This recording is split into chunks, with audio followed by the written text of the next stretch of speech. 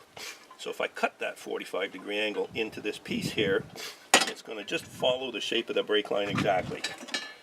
Truth be told, it's not going to make the slightest bit of difference as to what this thing works well or not. The battery's going to be sitting on top of it when it's painted. You're probably not even going to see it. But unfortunately for me, that's the way my head works.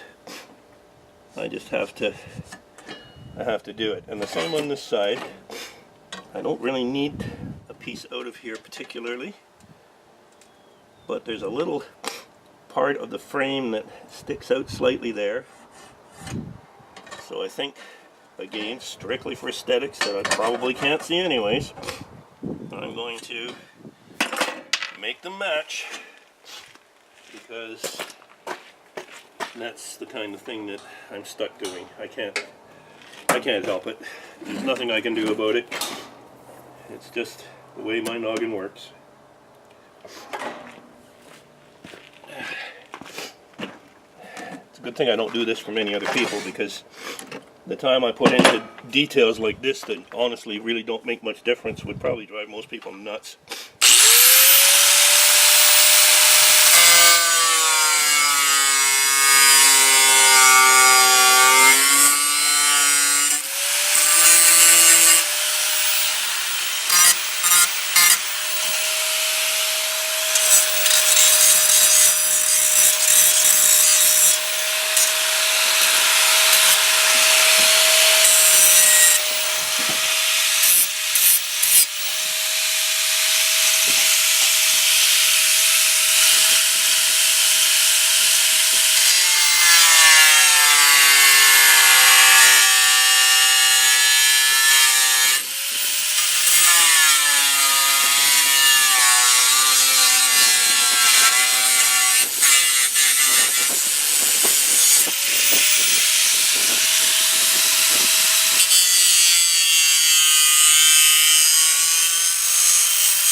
So as you can see, all I've done is bring this back and put it on an angle which will match the angle as the brake line comes back to the bracket.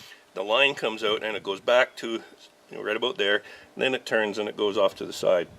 So this angle will match that, and nobody will ever care, because I doubt if anybody will ever see it, but I'll know, and that's, I guess, that's why I do it. Alright, I did a final check on it. It looks really nice. The other thing is, and I've turned this around, I wanted to put another piece up here as a stop on this end.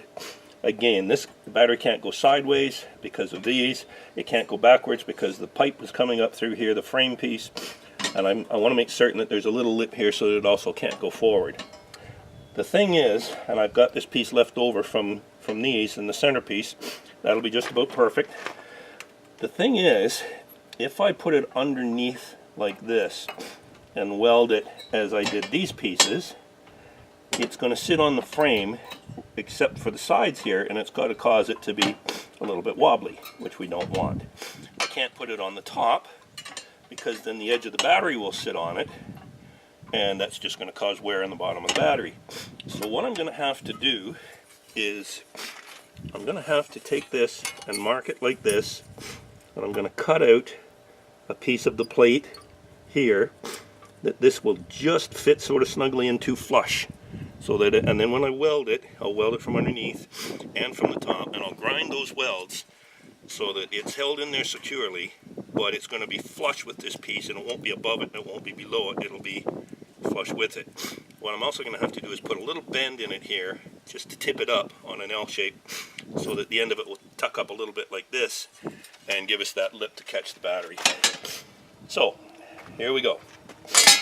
Back to when I thought I was halfway close to being near the end here. But it's a labor of love, folks. What can I say?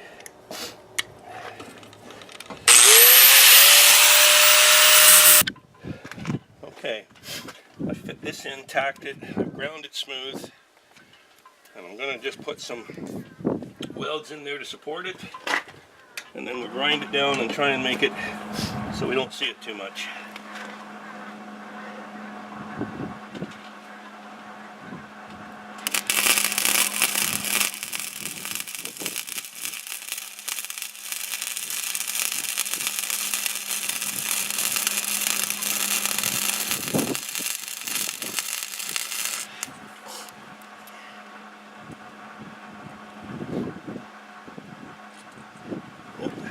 Leave it at that. Okay, so this is the four-wheeler. Now the battery, let's lift the seat up here. The battery that I'm going to put in is quite large. I'll show you where the original one went. We're going to go way down there. And when I was talking about cutting around the posts and so on yesterday, I'm not actually going to be able to film doing this because there's just no place to put the I can't hold the camera like this and do anything. And there's no place to put the camera down there that's going to be a few inches, like a couple feet away so it can focus. So I'm just going to have to give you an idea now of how this is going to work. So this post here, see if I can get a better angle of it. This post here is the one that we made that cutout for. And then you can see right there in the middle of the picture is the brake line that comes out of the fitting and goes on the angle. We talked about that, and I cut that angle into the plate. And then that frame right there, here, here, and here, around the post, and that's where the plate goes. And it's now this piece of frame here is 2 inches by 4 inches, so I'm going to have to use a self-tapper there because it's just, and it's completely sealed, so I'm not going to be able to get into there without drilling holes in it, and I just like to keep it sealed. Here, this is part of the floor where your feet go up under the seat and in the front, and that's checker plate. So what I'm going to do is the piece will go and drill through that to match the holes that I made in the plate, and then I can, well, let me show you what I've done here. Let's get the plate out, just a moment. Okay, so here's the plate. So these 3 holes at the back, one there and those 2 there, will go along, and the pipe goes through that little cut in the middle there. Let's take that over here a bit. And it's going to fit flush, and that hole right there will go into that 2 inch by 4 inch piece of frame rail with a self-tapping bolt. Let me get the other little pieces because there's 3 or 4 more little pieces that go with this. Okay, I've set this up here on the white so that we can get a better idea. So these are the holes that go along the back, but as you can see, if I tip it up, that's on an angle. It comes across and then hooks down here at the end. If I was to leave it like that and not do anything, the bolts go straight down through here. So because of this little bevel here, the head of the bolt won't sit.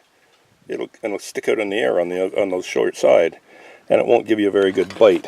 So I've made 2 more little plates like this with a little bit of a lift on it, just enough to level it, and that will sit on there.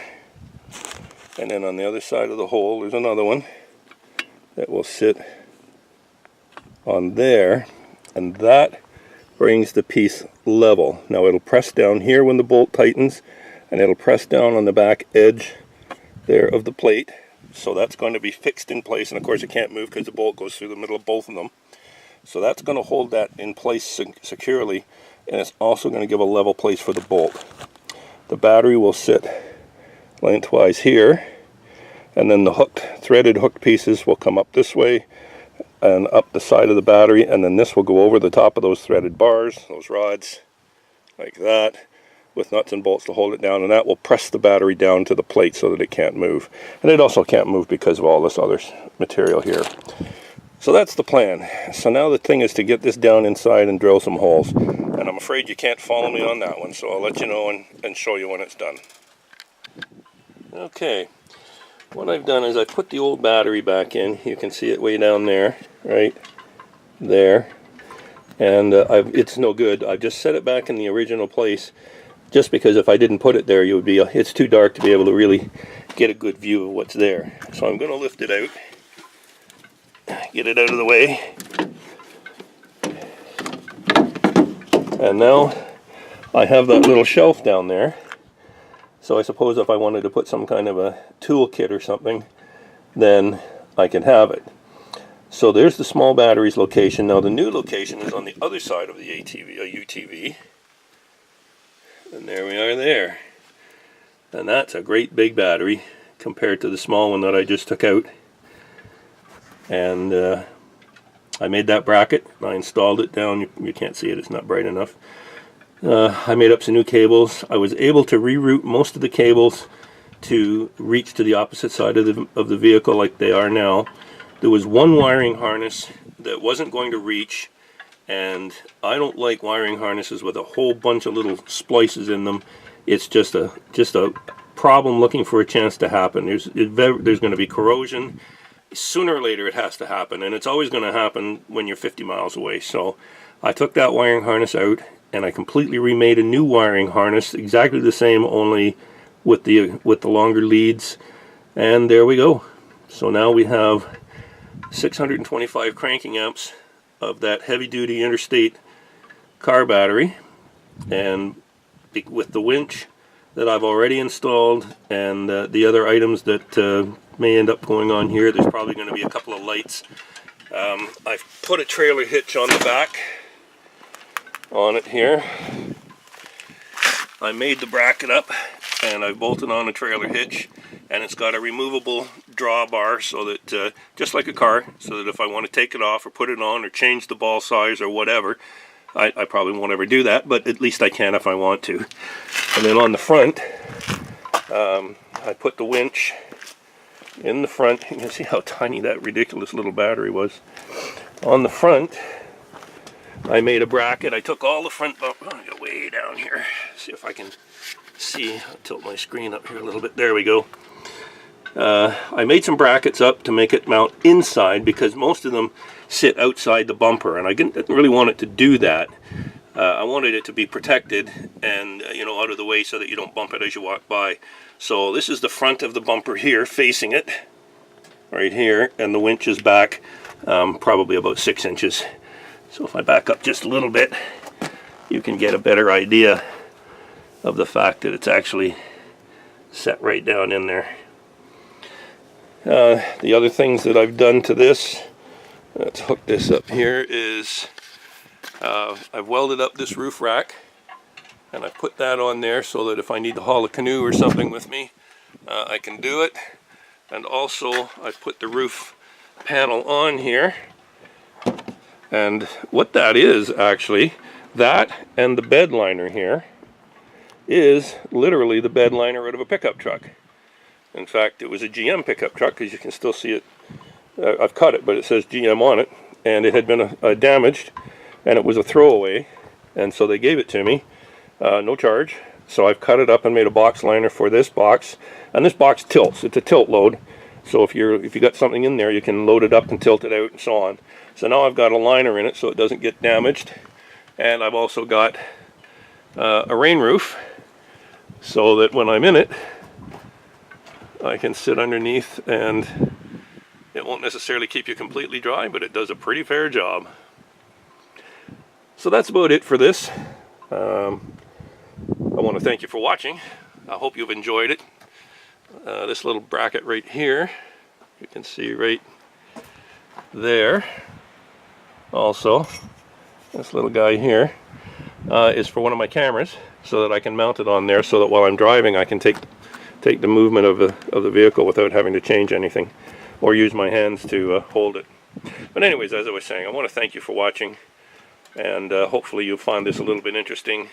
Maybe in the future, hopefully I'll have a few other videos that might be interesting to everybody, and I'm expecting to be able to start getting out into the bush a little bit more now. It's drying up and warming up slightly, so it's about time to start getting out there and enjoying it. See you all again.